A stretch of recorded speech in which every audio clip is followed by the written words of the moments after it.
ရှင်ဒီနေ့တော့ကျွန်မက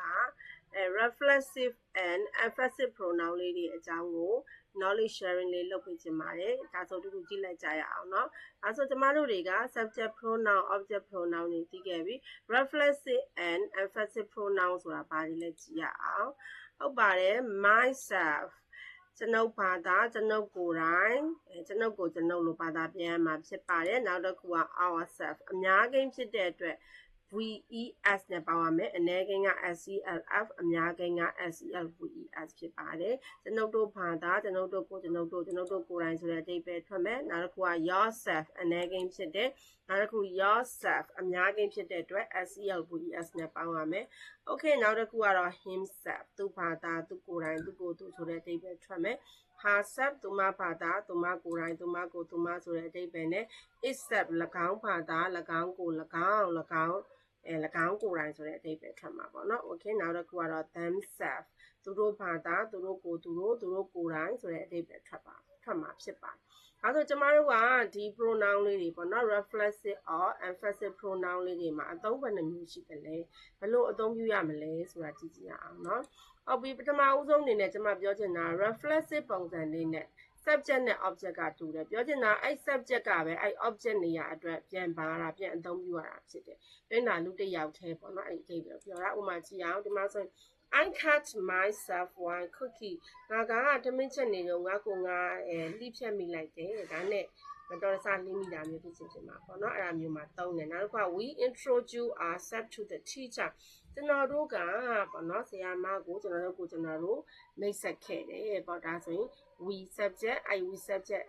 နဲ့ဒီ ourselves ဆိုတာကျွန်တော်တို့ကိုယ်တိုင်ဒီမှာကျွန်တော်တို့ကိုယ်တိုင် subject နဲ့ object နဲ့ကတူတူပဲအဲ့ဒါကိုပြောချင်တာနောက်တစ်ခုက you should ask yourself this question မင်းကဒီမေးခွန်းကိုမင်းပြန်မေးတဲ့နဲ့ဆိုတဲ့အဓိပ္ပာယ်ဒီမှာ you subject yourself ကိုပြန်ပြီးမေးတာပေါ့နော် object က object နဲ့ subject နဲ့ကတယောက်တည်းဖြစ်တဲ့အဓိပ္ပာယ်နောက်တစ်ခုက you should introduce yourself မင်းတို့ကိုမိတ်ဆက်ခဲ့တဲ့နဲ့ဆိုတဲ့အဓိပ္ပာယ်နဲ့သုံးတာနောက်တစ်ခုက he cuts himself with a knife သူကသူ့ကိုသူဓာတ်နဲ့လီးပေါ့အဲ့ဒီပဲဖြစ်မယ်နောက်တစ်ခုက she looks at herself in the mirror သူမကမှန်ထဲမှာသူမကိုသူမကြည့်တယ်ပေါ့နော်နောက်တစ်ခုက itself ဆိုရင် the cat clean itself ကျောင်းမကသူ့ကိုသူတန်ရှင်းရေးလုပ်တယ်ဆိုတဲ့အဓိပ္ပာယ်ဖြစ်မယ်နောက်တစ်ခုကthey blame themselves for the loss သူတို့ကဆုံးရှုံးမှုအတွက်သူတို့ကိုသူတို့အပြစ်တင်ကြတယ်ဆိုတဲ့အဓိပ္ပာယ်နဲ့သုံးမှာဖြစ်ပါတယ်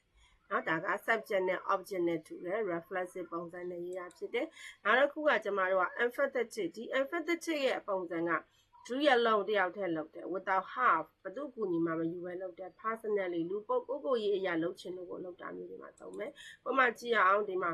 I fixed the computer myself ကျွန်တော်ကကွန်ပျူတာကိုကျွန်တော်ဘာသာကျွန်တော်တယောက်တည်းပြင်တယ်ဘယ်သူကူညီမှမပါပဲနဲ့နောက်တစ်ခုက we solved the problem ourselves ကျွန်တော်တို့က